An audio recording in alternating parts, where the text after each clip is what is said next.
As the war in Gaza heats up and the Israeli operations on the ground now enter a new stage to where instead of just surrounding the area, now they're actually doing a lot of the ground operations, the house to house and sometimes room to room fighting. And things are getting really, really bad on the ground. Now, of course, as we've been talking about here at Deep Dive, there's already been lots of protests around the world. There has been lots of angst in the Middle East among the Arabs because of the high number of civilian casualties. And we've been talking about some of the problems that this is going to cause. And in fact, about a week ago, I went on a newscast and I warned about some of the possibilities that could emanate for Israel in addition to the tactical fight on the ground. The problem for Israel is not just the rules of engagement issue, but it's also their support in the West. And it's already starting to erode. And this is something that the IDF leadership is going to have to come to grapple with, because if these kinds of images keep getting out there and you get more and more protests in the West, and it undermines the support for the IDF. And look, they haven't even gone into the major parts of Gaza City yet. Much more is probably still to come. And if Israel loses its support in the West, it could have a really negative impact on their ability to even continue the war. Now, since that broadcast was made, Israel has gone in on the ground. And now then, just as was easily predicted, in fact, it couldn't have been any other way, the casualties have been continuing to rise. And there has been additional problems for the Israelis to maintain both Western support and the even concurrence among the Arabs in the region like that. So earlier today, on CNN, I believe it was CNN, there was a report out on exactly these issues. We are getting some reports of angst and anxiety from within the Biden administration as Israeli forces seem to show no signs of letting up their relentless bombardment of Gaza. As the civilian death toll in Gaza climbs, one senior administration official says that it has created, quote, a great moral anxiety. CNN's Nick Robertson has more on the offensive and the unease in Washington over how the military campaign is unfolding. As crushing as Israel's airstrikes targeting Hamas are militarily, they've also become politically counterproductive. A crippling consequence: civilians, thousands of them, have been killed. Israel under US pressure for a humanitarian pause.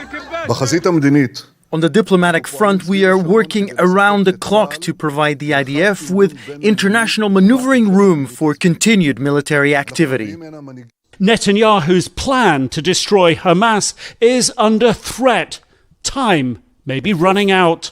The two clocks, one of how long will it take the IDF to finish what they see as their target, and second, how longer the international community, and specifically the US, would tolerate the continuation of this ground offensive. Those two are not in sync. I am afraid that the United States will succeed in stopping us from completing the work. Both Ben Yishai and Bergman are respected veteran Israeli journalists. Both have been taken by the IDF to the front line in Gaza. None of the strategic goals of this operation has been achieved.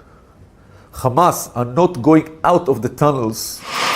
According to the IDF, Hamas operatives killed, rockets captured, launch sites discovered. But according to Ben Yishai, at a pace that both Netanyahu and Biden can stomach. They go very slowly because of two things. First of all, because of the Americans, to be honest. And secondly, because of the safety of the soldiers.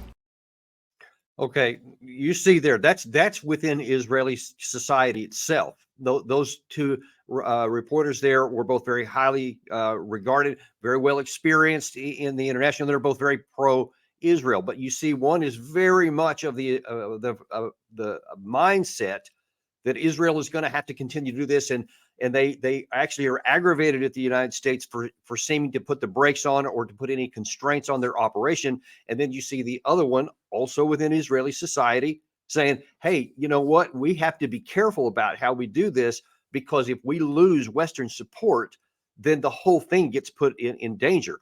Many in Israeli, especially in the military, aren't even concerned about that. I think it's pretty self-evident that they're saying, no, this is what we have to do for our long-term security, and we're going to go ahead and do it, whatever. Now it's up to the President Biden to decide how much or if at all to put any like strings on our support. And that means financial as well as moral support, both of which are absolutely vital to the Israeli operation here for reasons we've talked about before. Now, also, we have seen just over a week ago, large-scale protests in the West. There was one here in Washington, D.C., where there was 300,000 people that were marching. Never in history has there been such a large protest in Washington, D.C. for the Palestinian people. And we see it all over the place. There was another one in London, as we're showing on the screen right there. Many other cities around the world, especially in Europe. That one right there was in Berlin. So you see that's already starting to happen. And that was before a lot of the ground incursions started to go on. And, and we also have a previous edition of Deep Dive where we talked about what's happening in the region.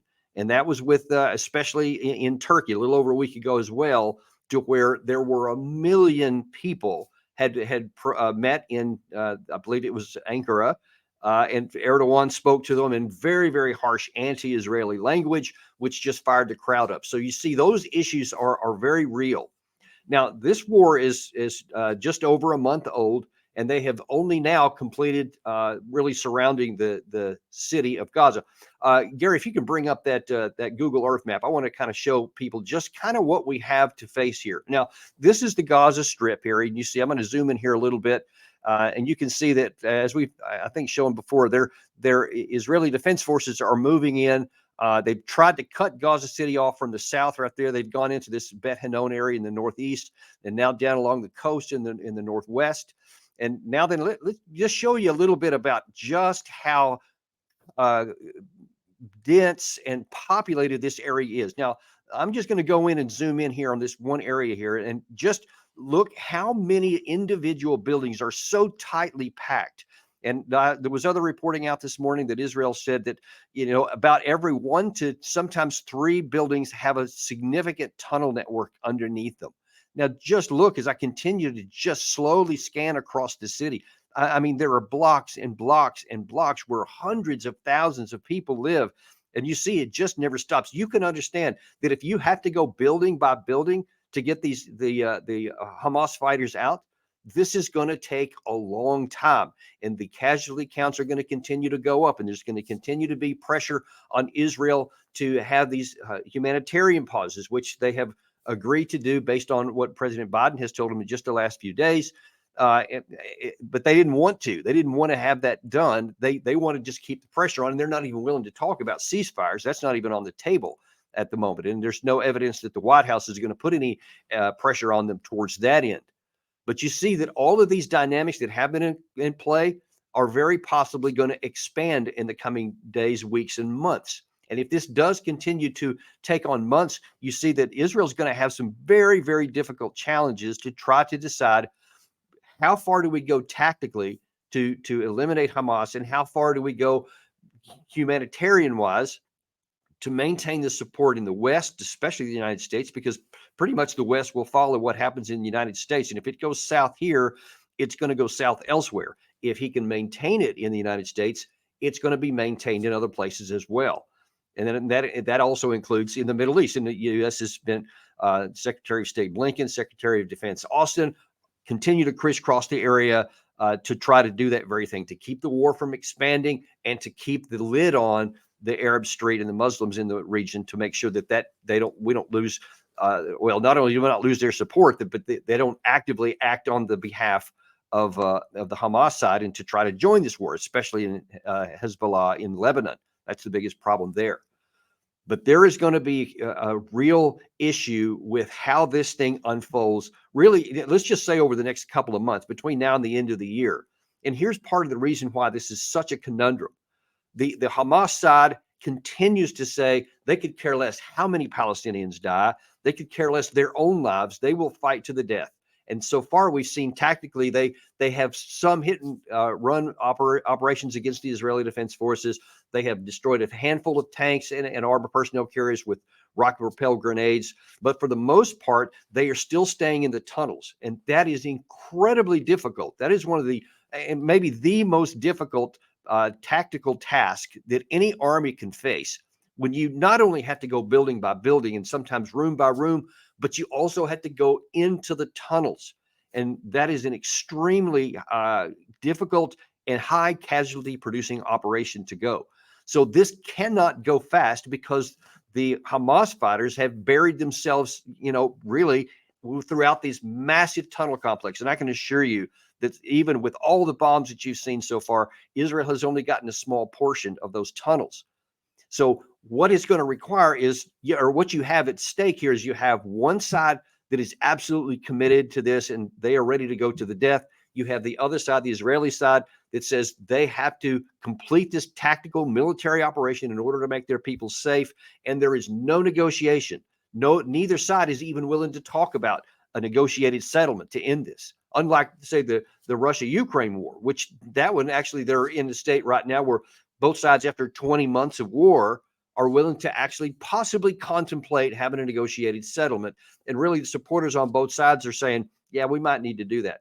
This case is so difficult because nobody on either side is even contemplating talking to the other. Now, who knows, after, if this drags on well into next year, maybe that dynamic could change. But the issue for Tel Aviv right now is that they've got to get to there. They have to protect their citizens. They have to protect their troops. They can't suffer too many casualties. I mean, their whole army is only 400,000 with all of their troops mobilized. So they can't get into a very high casualty producing long-term strategy because they don't have the troops to handle it. And of course, neither does Hamas. They can't add any to what they've got. They have limited as well. But this is something we're going to continue to watch here and pay a lot of attention to, because the risk is so high for Israel.